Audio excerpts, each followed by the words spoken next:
Muito bom dia para vocês. Estava ali adorando a Deus com esses louvores maravilhosos e fiquei a perguntar: você conseguiria viver sem a igreja? Como diz aquele cântico, quem entrou no Santo dos Santos, acho que é mais ou menos assim, né? Em outro lugar não sabe viver, não é isso? Quando se experimenta dessa graça, dessa presença do Espírito, eu acho impossível viver sem. Eu acho impossível. Louvado seja o nosso Deus, amém? Nós estamos naquela sequência de mensagens sobre as parábolas de Jesus. Domingo passado nós ministramos sobre a parábola do rico e de Lázaro, uma palavra muito abençoada, que nos deu muita instrução, né? E mostrei para os irmãos algumas controvérsias que havia sobre essa parábola e sobre as revelações que ela trouxe, e creio que nós aprendemos demais com ela. E hoje eu quero continuar nesse propósito, trazendo uma parábola difícil, até para a maioria dos teólogos, uma das parábolas mais difíceis de ser interpretada, que é a parábola do mordomo, ou do administrador infiel. Quem já ouviu falar ou já leu essa parábola? Parábola do administrador infiel. Está lá em Lucas capítulo 16, verso de 1 ao 13. E é o nosso desafio de hoje. Entendemos o recado de Deus para as nossas vidas. Lucas capítulo 16. Os irmãos aí do fundo estão ouvindo bem? Amém? Diz assim na minha versão, que é a NVI: Jesus disse aos seus discípulos: o administrador de um homem rico foi acusado de estar desperdiçando seus bens. Então ele o chamou e lhe perguntou: o que é isso que estou ouvindo a seu respeito? Preste contas da sua administração, porque você não pode continuar sendo o administrador. O administrador disse a si mesmo: meu senhor está me despedindo, que farei? Para cavar não tenho força, e tenho vergonha de mendigar. Não sei o que vou fazer para que, quando perder o meu emprego aqui, as pessoas me recebam em suas casas. Melhor, já sei o que vou fazer. Ele teve uma luz ali, né? Aquele eureka. Então chamou cada um dos seus devedores do seu senhor e perguntou ao primeiro: quanto você deve ao meu senhor? 100 potes de azeite, respondeu ele. O administrador lhe disse: tome a sua conta e sente-se depressa e escreva 50. A seguir ele perguntou ao segundo: e você quanto deve? 100 tonéis de trigo, respondeu ele. Então ele lhe disse: tome a sua conta e escreva 80. O Senhor elogiou o administrador desonesto, porque agiu astutamente, pois os filhos deste mundo são mais astutos no trato entre si do que os filhos da luz. Por isso eu lhes digo: usem a riqueza deste mundo ímpio para ganhar amigos, de forma que quando ela acabar, esses o recebam nas moradas eternas. Quem é fiel no pouco, também é fiel no muito, e quem é desonesto no pouco, também é desonesto no muito. Assim, se vocês não forem dignos de confiança em lidar com as riquezas deste mundo ímpio, quem lhes confiará as verdadeiras riquezas? E se vocês não forem dignos de confiança em relação ao que é dos outros, quem lhe dará o que é de vocês? Nenhum servo pode servir a dois senhores, pois odiará um e amará o outro, ou se dedicará a um e desprezará o outro. Vocês não podem servir a Deus e ao dinheiro. Curva a vossa cabeça, Pai Santo. Estamos, Senhor, diante da Tua presença, abertos para ouvir, Senhor, do Teu Espírito, Senhor. Eu peço, Senhor, que o Senhor trabalhe conosco, nos trazendo essa mensagem de forma viva, para as nossas necessidades e para o nosso dia a dia, Pai. Fale conosco, Senhor, nós queremos ouvir a Tua voz mais uma vez, em nome de Jesus. Amém. Essa é uma das mensagens em que eu já sei que eu não vou poder contar com muito amém, nem muito aleluia, né? É daquelas mensagens que a gente vai se apertando um pouco na cadeira, né, e fica um clima, parece que estranho dentro da igreja. Eu quero te desafiar, meu querido, antes de entregar essa mensagem, que você tire as suas defesas. Amém? Tire as suas defesas, a sua armadura, o seu escudo, se coloca na presença do Rei, com o coração aberto, dizendo, Senhor, eu quero ouvir a Tua voz. Porque só assim você recebe o alimento necessário e pode, com a graça de Deus, viver de acordo com a perfeita vontade do Senhor. Amém? Vamos lá então nessa parábola intrigante e interessante. Nós temos que descobrir algumas coisas para fazer uma exegese mais clara e mais correta. E a primeira coisa que a gente tem que perceber é para quem a parábola a princípio foi entregue, né? Isso faz parte do contexto do texto. É sempre importante vocês descobrirem isso. Ela está no meio de outras parábolas, algumas delas que nós já estudamos, tem 3 parábolas que antecedem ela, que é da ovelha perdida, da dracma perdida, do filho perdido. E depois, então, Jesus entra com essa parábola, e depois ele vai para aquela que nós estudamos a semana passada, do rico e do Lázaro. E talvez você possa estar perguntando, bispo, por que você não foi na sequência certinho, não seria mais fácil? Aí eu te respondo que eu estava buscando uma direção de Deus, e conforme as coisas foram acontecendo, eu fui trazendo. Mas a gente entende ela de forma fácil também. As 3 primeiras parábolas, se você prestar atenção lá no comecinho, o porquê que Jesus deu elas, ele deu elas porque os fariseus, os religiosos da época, estavam questionando Jesus, porque ele estava comendo com pecadores. Então, eles questionavam, mas você está comendo com pecador? Então, ele deu 3 parábolas lindíssimas, maravilhosas, falando daquele homem que deixou as 99 ovelhas para ir buscar a que se perdeu. Da mulher que tinha 10 dracmas e foi varrer a casa, procurar uma que perdeu. E do filho perdido, né, que é, na minha opinião, uma das mais lindas, em que o filho também é recuperado e volta. O que Jesus estava mostrando para os fariseus? Que Deus não mede esforços para buscar o perdido. Que Deus tem alegria sim por 99 salvos, mas Ele prefere deixar eles lá guardadinhos e buscar o que se perdeu. E Ele completa em todas aquelas parábolas que há festa no céu quando o pecador se arrepende. Lindo, maravilhoso. Agora, nessa parábola, você percebe no começo que Ele então direciona a parábola agora para quem? Para os seus discípulos. Vocês leram agora comigo. Jesus disse aos seus discípulos. Essa é a NVI. Em algumas outras traduções ainda traz um acréscimo. Jesus disse também aos seus discípulos. Deixando de forma mais clara ainda que para essa parábola ele muda o foco que ele estava trabalhando e também a direção a quem ele quer de primeira mão apresentar esta instrução, que seria para os seus discípulos. Quem é discípulo de Jesus aí? Diga glória a Deus.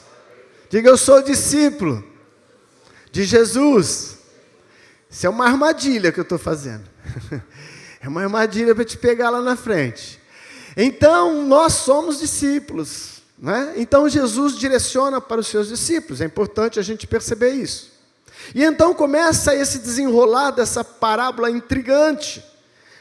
De um administrador, alguns textos traz mordomo, ele cuidava dos bens daquele homem rico, ele administrava, ele produzia, ele fazia todo o direcionamento administrativo daquele homem.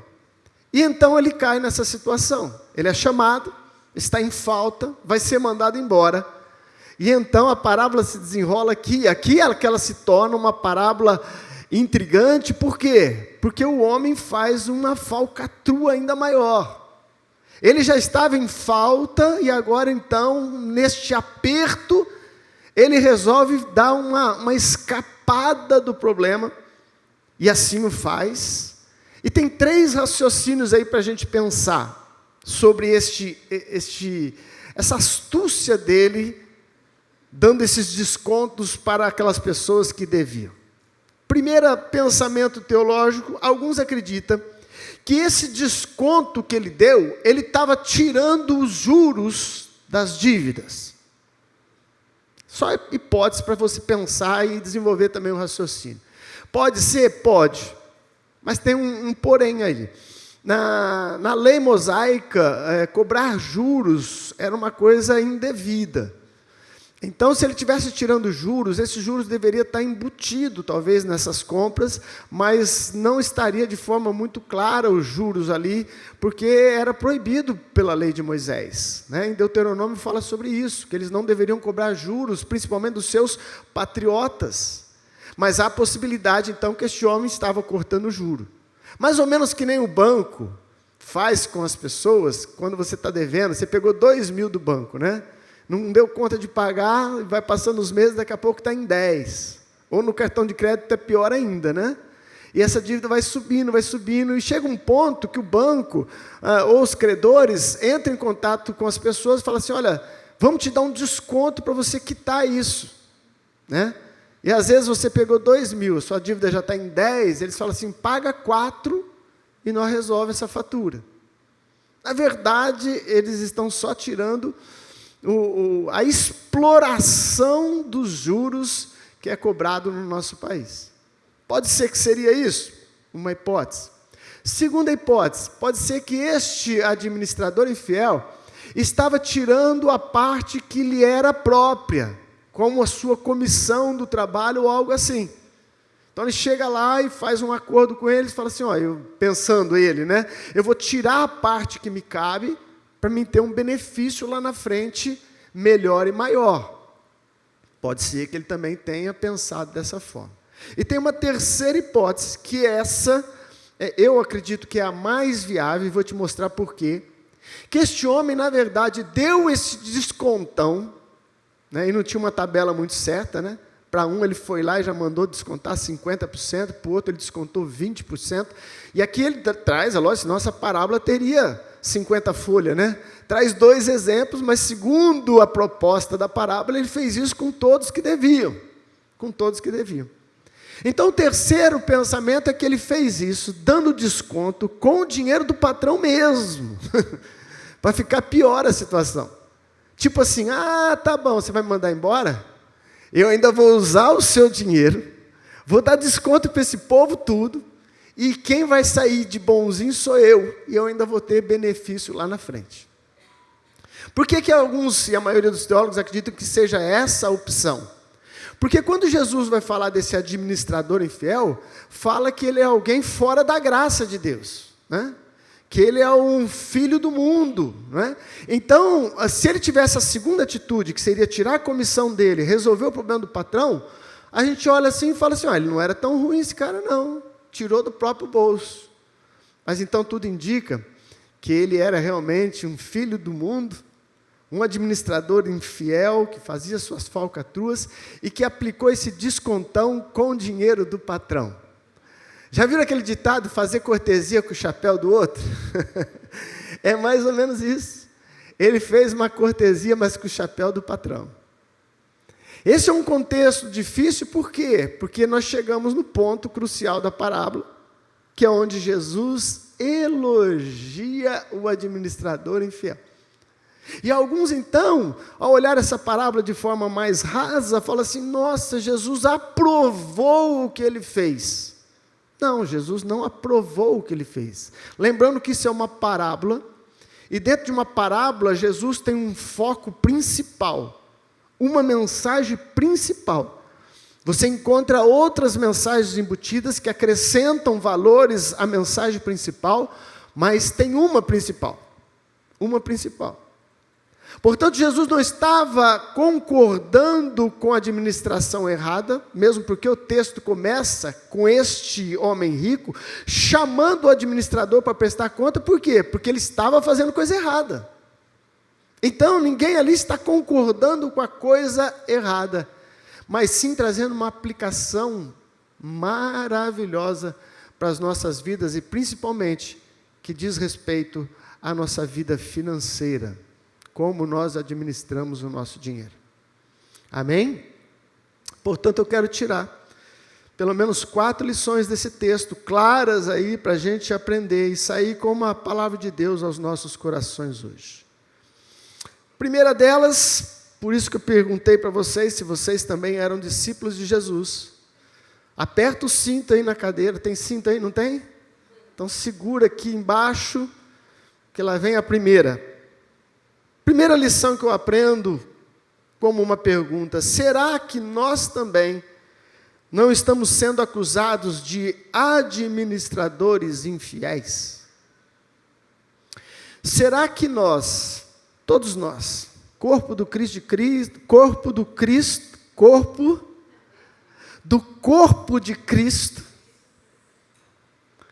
gente de Deus, gente da igreja, será que também essa parábola, por ela ser direcionada principalmente para os discípulos, também não está respingando em nós? E cabe nos perguntar: eu estou administrando corretamente as coisas que o Senhor tem me dado? É uma pergunta interessante. Porque, na verdade, esse administrador não estava roubando. Não é usado esse termo para ele. O termo que é usado para essa falcatrua desse administrador é desperdiçando. E essa mesma palavra no grego é usada lá para o filho pródigo, que também desperdiçou a sua parte da herança. Portanto, não está tratando de roubo qualificado, mas de não administrar bem aquilo que lhe foi confiado. Aquilo que nos é confiado. E nós temos que ser sinceros conosco mesmo e fazermos essa pergunta para nós mesmos. Porque um dos problemas que eu acredito que nós precisamos mudar a nossa maneira de ver, porque ao mudar essa maneira de ver, nós vamos mudar as nossas atitudes, é que quando nós separamos para o Senhor, por exemplo, a 10ª parte, que é o dízimo, as 90 são minhas. Então você separa 10% e fala: agora com o resto eu vou pintar e bordar, porque ele é meu agora. Mas é uma visão completamente antibíblica. Completamente antibíblica. Você vai encontrar inúmeras parábolas de Jesus, que Jesus apresenta sempre um homem rico, apresenta um rei, apresenta um homem que confia aos seus mordomos a administração das coisas, mas que todas as coisas pertencem ao rei. Não são nossas. Vocês lembram da parábola dos talentos? O Senhor lhe confiou talentos para as pessoas, mas depois ele vem e fala: agora presta conta para mim daquilo que lhe foi confiado. Sabe como que eu vejo o dízimo, meu querido? Que seria a 10ª parte daquilo que nos vem à mão, do nosso lucro, do nosso trabalho. Só um lembrete que o Senhor deixa para mim e para você: olha, só para você não esquecer, tudo que você está administrando é meu.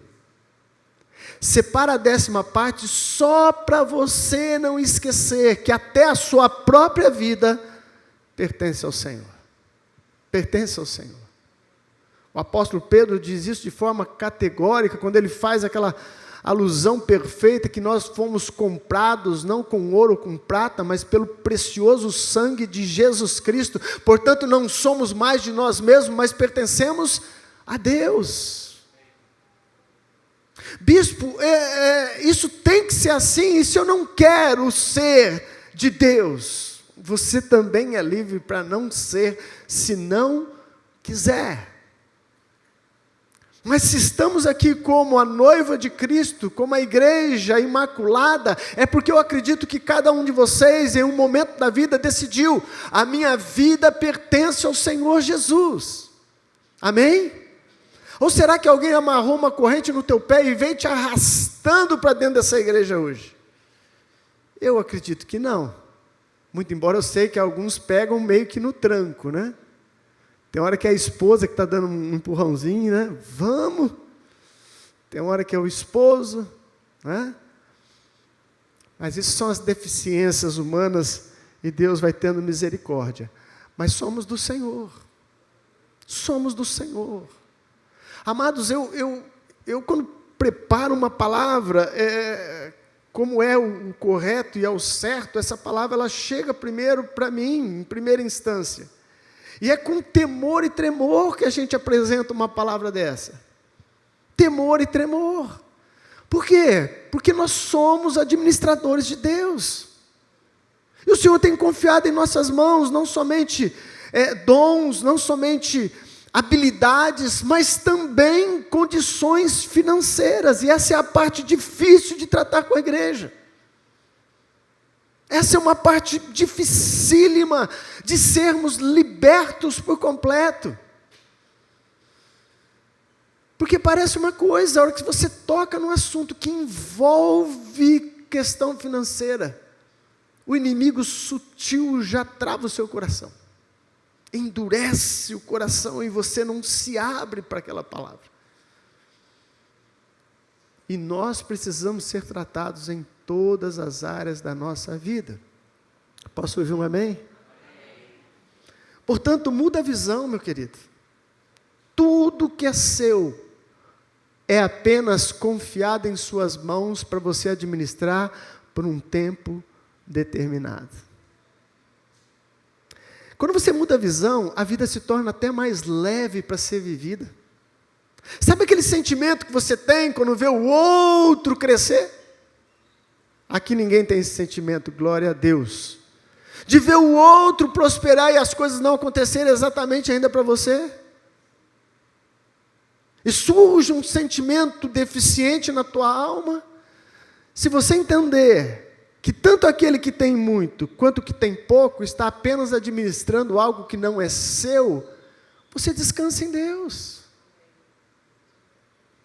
Ele tem 1 milhão na conta, eu tenho 100 reais, ué, ele vai prestar conta do 1 milhão que o Senhor deixou na conta dele, e eu vou prestar conta dos 100 somente. Ficou mais fácil, está vendo como muda? Ficou mais fácil. E é uma verdade bíblica. A quem muito é dado, muito será cobrado. A quem pouco é dado, pouco será cobrado. É uma máxima de Jesus. É uma lei que Jesus estabelece. Portanto, tira o teu coração daquilo que você tem, porque você só está administrando por um tempo determinado.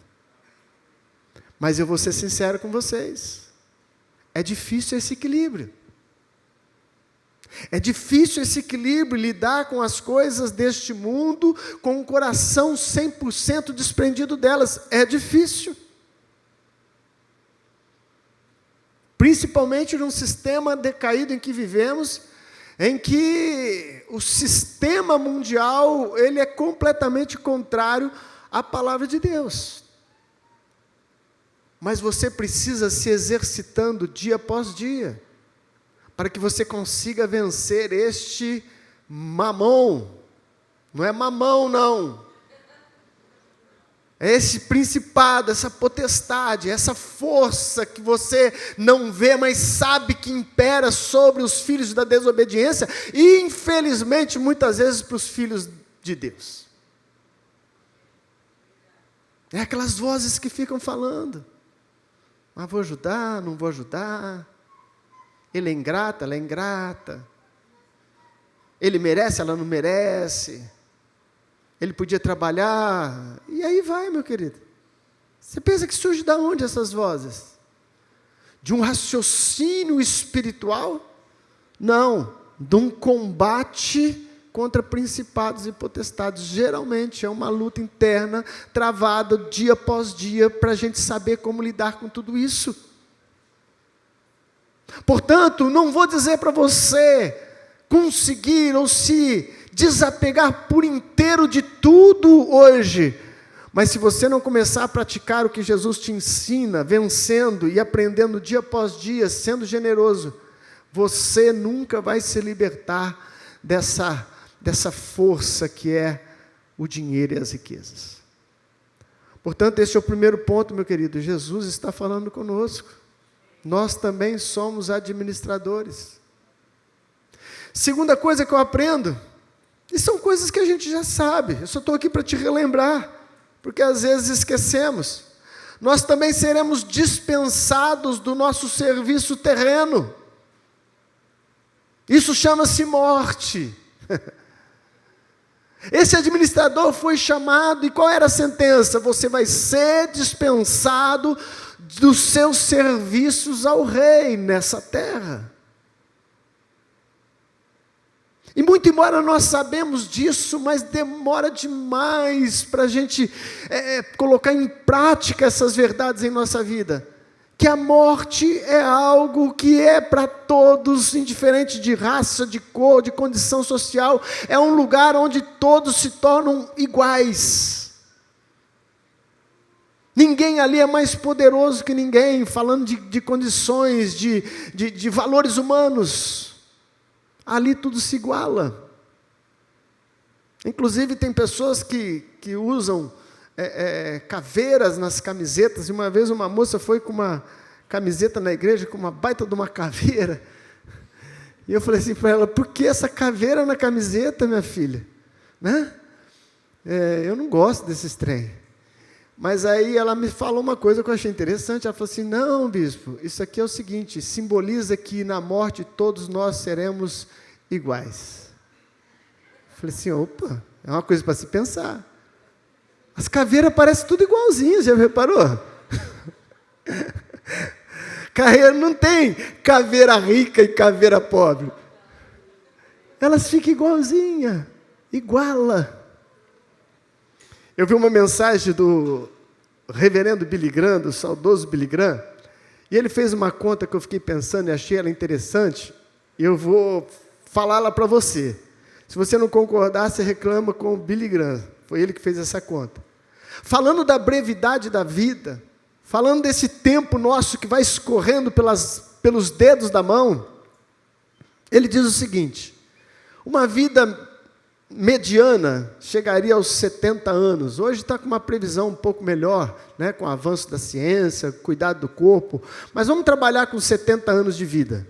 70 anos de vida. A conta que ele fez foi o seguinte: 23 anos você perde dormindo. Pode fazer a conta. É isso mesmo, eu fiz a conta lá em casa. Colocando 8 horas de sono por dia, você já perdeu 23 anos de 70. Aí ele coloca que até os 15 anos, a pessoa está sendo formada, né, no seu caráter, na sua essência, e que ela é pouco produtiva em termos de vida e serviço para o reino, até os 15. Então ele já corta os 15. E depois, para piorar, ele diz que os últimos 5 anos da vida das pessoas que morrem por velhice, os últimos 5 anos também não dá para se contar, que é um ano que sofrível demais, a pessoa passa lutando para permanecer, que não tem condição alguma de ser útil para o reino. Então, resumindo e fazendo a conta, sobe 1, desce 2, 0 para cá, 0 para lá, com uma média de 70 anos de vida, você tem 27 anos para viver. Você viu como diminuiu bem? Vamos arredondar para 30, vai, vou te dar mais 3 anos de vida. 30 anos é a média que você vive realmente, 30. Eu já estava achando pouco 70, a hora que eu vi essas contas, eu falei: Jesus amado. Portanto, meu querido, a vida tem que ser apreciada e vivida na sua totalidade da perfeita vontade de Deus, porque ela passa rápido. Ela passa rápido demais. E eu me lembro do filme do apóstolo Paulo. Quem assistiu o filme do apóstolo Paulo? Muito bom de ver, gente, tem que ver esses filmes, não é uma mega produção de Hollywood, mas um filme muito bem feito. E uma das cenas deste filme, ele está falando do evangelho para a pessoa, ele fala assim: olha, a vida que você tem na terra é como encher a mão de água do mar, E você vai perceber que essa vida vai se escorrendo entre os dedos e ela acaba rápido em segundos. E aí ele acrescenta, mas a vida que eu estou lhe apresentando é todo este mar. Aleluia. É bem isso. A nossa vida, um punhado de água entre os dedos, que vai se escorrendo e acaba. Mas aquilo que o Senhor tem para os seus, não tem fim, é uma eternidade na presença do Senhor. Aleluia! E eu vou aproveitar aqui para fazer um gancho. Eu não gosto muito dessas histórias que no céu nós vamos ficar só cantando. Eu gosto muito de louvor, gente, mas não vou ficar só cantando, não. Gente, imagina você cantar dia e noite. Tem pessoa que se empolga, no céu nós vamos cantar a eternidade, dia e noite, santo, santo, santo é o Senhor. Eu acredito que terá momentos de louvor, mas a vida com Deus é muito mais do que somente cantar. Nós teremos vida com abundância, produtividade, graça, tudo que está em Deus será nosso. Amém, igreja? Portanto, se atente, a vida é passageira.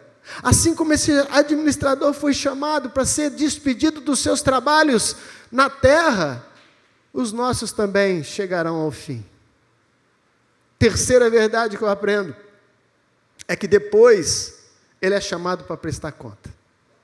Não é isso que diz o texto? Vem cá, agora preste conta. O que você tem feito com aquilo que eu deixei em suas mãos? Este prestar contas diante de Deus, você vai encontrar em todas as Escrituras.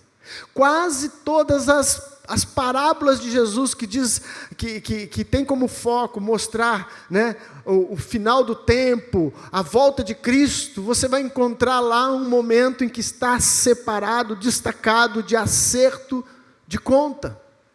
Pode prestar atenção, parábola do talento, parábola das minas, nenhuma dessas com este propósito escapa dessa condição. Você e eu vamos ter que prestar conta. Dona Negar, põe aí Romanos 14, 12. O apóstolo Paulo entendeu isso e falou aos Romanos. Romanos 14, 12. O que diz lá? Assim cada um de nós prestará contas de si mesmo a Deus. Pedro também fala a mesma coisa em 1 Pedro, capítulo 4, versículo de número 5. O que diz lá? 1 Pedro 4, 5. Contudo, eles terão que prestar contas àquele que está pronto para julgar os vivos e os mortos. Haverá um tribunal, meu querido, e nós vamos ter que prestar conta. Como você está administrando o que o Senhor tem confiado em suas mãos? É uma pergunta que cabe a cada um de nós aqui nessa oportunidade. Em quarto e último lugar, essa é a mensagem principal dessa parábola. Este é o foco central de Jesus. Eu aprendo que temos que ser sábios na administração dos recursos que o Senhor delegou a nós para alcançarmos moradas eternas. Então, nessa parábola, ele encontra um homem que, de forma astuta, sagaz, não muito certa, não muito honesta, ele dá desconto para todo mundo, para ter favor lá na frente, para ser acolhido quando ele não tiver aonde morar, para ser recebido quando ele não tiver mais com que comer, com que viver. E Jesus então pega nessa ilustração, nessa história e fala assim, olha, os filhos das trevas ou os filhos do mundo são mais sagazes, astutos do que os filhos da luz. E nisso então que as pessoas travam e falam assim, ué, Jesus, que negócio é esse? Eu sou tão certinho na vida, o senhor está elogiando o cara que fez tudo errado? E eu que sou certinho, não há elogio para mim? Muda o foco, meu querido. O que Jesus está dizendo? Não é da falcatrua. Está dizendo da maneira com que ele resolveu a sua situação, abrindo mão de algumas coisas para garantir uma segurança no futuro. Portanto, Jesus completa dizendo, vocês têm que saber usar as riquezas injustas para garantir o que? As moradas eternas. De que Jesus está falando então? Qual é essa lição para a minha vida e para a sua? Que as coisas que o Senhor coloca em nossas mãos, pode ser sim usufruídas. Você pode comer um chocolate abençoado, pode comer, meu querido. Mas a tua vida não pode ser resumida nas coisas daqui. A sua visão tem que ser maior. O que o Senhor tem me dado, que eu possa fazer em prol do reino de Deus e em prol de outras pessoas. Como é que eu posso ser inteligente o suficiente para usar as riquezas que o Senhor tem colocado em minha vida, para que lá na frente eu tenha também a minha morada celestial? Aleluia! Essa é a questão. Fazer uso das riquezas injustas, diz aí em algum texto. E alguns podem se perguntar, por que riquezas injustas? Todas as riquezas da terra são ainda imperfeitas. Elas não são a perfeita vontade de Deus. Não há uma justiça perfeita de Deus. Há mácula.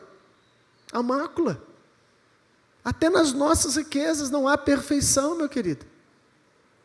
Agora, pega nisso e transforma isso para a glória de Deus e viva uma vida altruísta, uma vida que tem visão além do terreno. É disso que Jesus está falando. A sua visão tem que ser além das coisas vividas e físicas na terra. Tem que ir além. Sabe o que eu gosto muito dos ensinos de Jesus? É que Jesus não é como alguns pastores que centraliza tudo no altar. Você tem que depositar no altar. O altar vai fazer a diferença na sua vida. Você tem que trazer para o reino. Só para o reino, para a igreja. Traz para a igreja. A igreja, né, é o local para você garantir moradas eternas. Sim, há sim uma parte que cabe à igreja, por quê? Porque nós com a igreja somos maiores e mais fortes. Os recursos da igreja fazem com que o evangelho chegue mais longe. Mas, meu irmão, não é só de igreja, não. Jesus está falando, faz amigos lá fora. Abençoa a vida, foca numa família que tem necessidade, chega suprindo a necessidade e depois ganha-os para Cristo. Inclusive o texto diz que essas pessoas vão te receber no céu. E se torna ainda uma coisa bem teologicamente para se pensar. Que pessoas são essas? Pessoas que você ganhou usando o quê? Aquilo que o Senhor deu para você.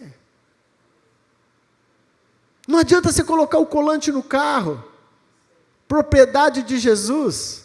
Já viram esse colante? Faz tempo que eu não vejo. Mas tinha, propriedade de Jesus. Aí o irmão pede uma carona, não dá. Propriedade de Jesus? Mas não tem condição de dar uma carona para o irmão. É melhor não ter nem o colante nesse carro. Vocês estão me entendendo? Mas eu repito para vocês, com toda sinceridade, isso é um exercício diário que tem que ser praticado, porque senão vai ficar na oratória, vai ficar na beleza da mensagem, e nunca vai transformar a sua atitude e a minha atitude. Você tem que começar, meu querido, a desprender disso.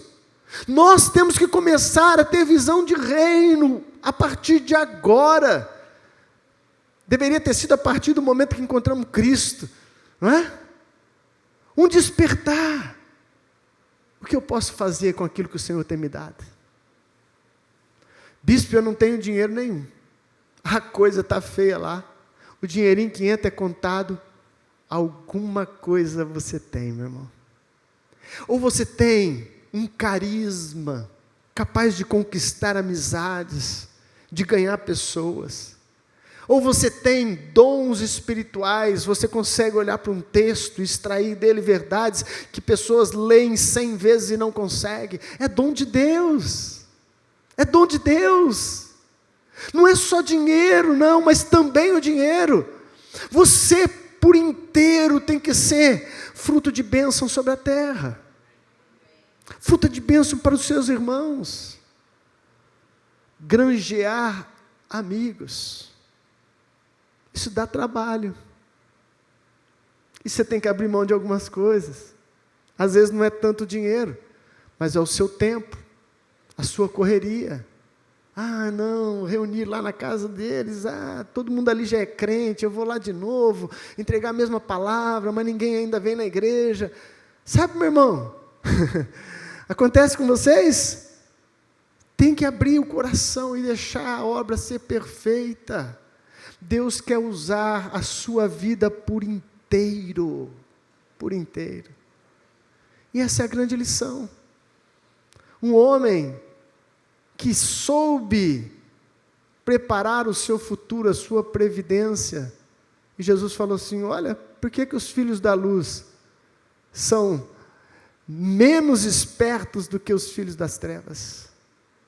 Use o que você tem em nome de Jesus, meu irmão. Use o que você tem em nome de Jesus. Não precisa nem correr atrás. Deus vai colocar pessoas no seu caminho que precisa da sua ajuda. Deus vai colocar pessoas que precisam de um ensino, que precisa de uma orientação, que precisa de um ombro amigo, que precisa de um acolhimento.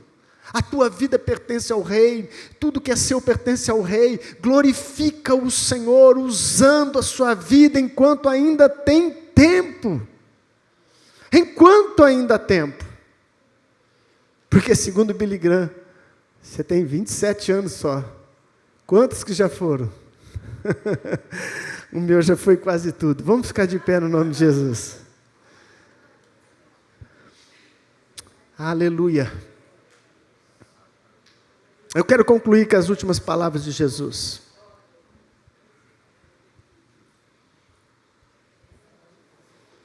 E as últimas palavras de Jesus é aquela que ele já disse em outras ocasiões. Ele fala: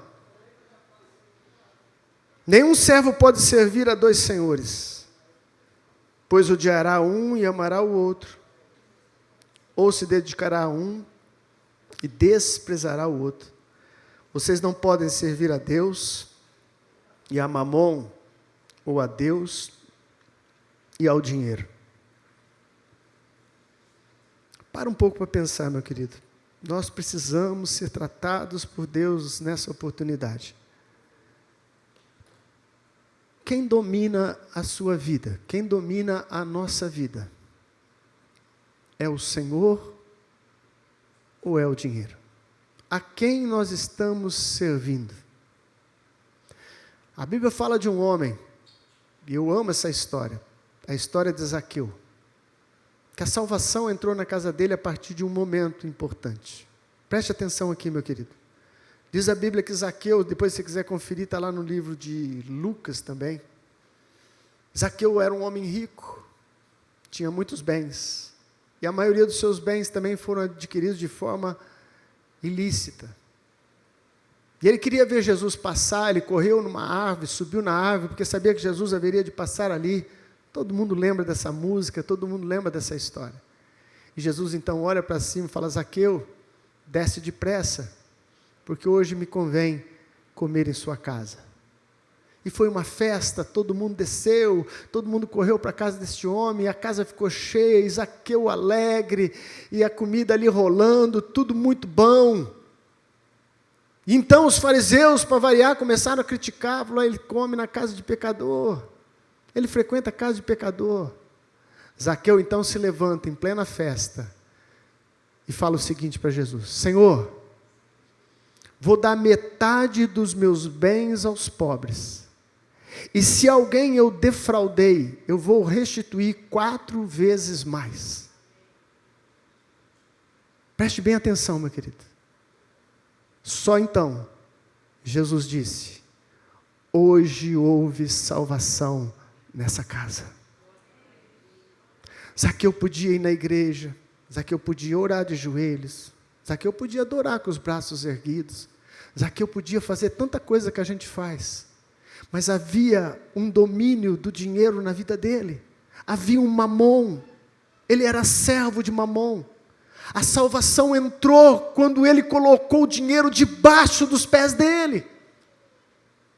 O dinheiro é uma bênção e pode servir demais, meu querido, mas quando ele não é o Senhor, quando Jesus é o Senhor, e o dinheiro vai contribuir, vai ser escravo.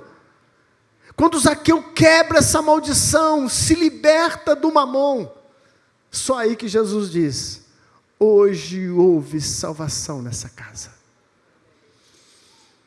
Que o Senhor Jesus tenha misericórdia de nós e nos confronte quantas vezes for necessário, a fim de que a gente possa verdadeiramente ser libertos da opressão do mamon, das riquezas, do poder que governa a vida de muitos.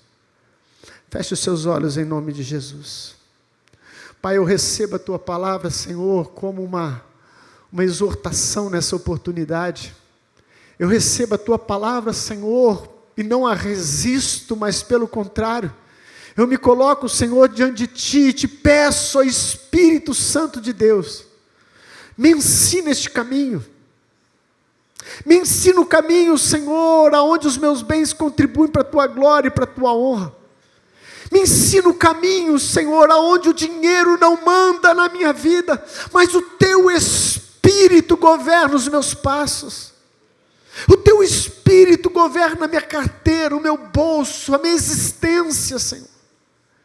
Senhor, eu quero ser moldado por Ti.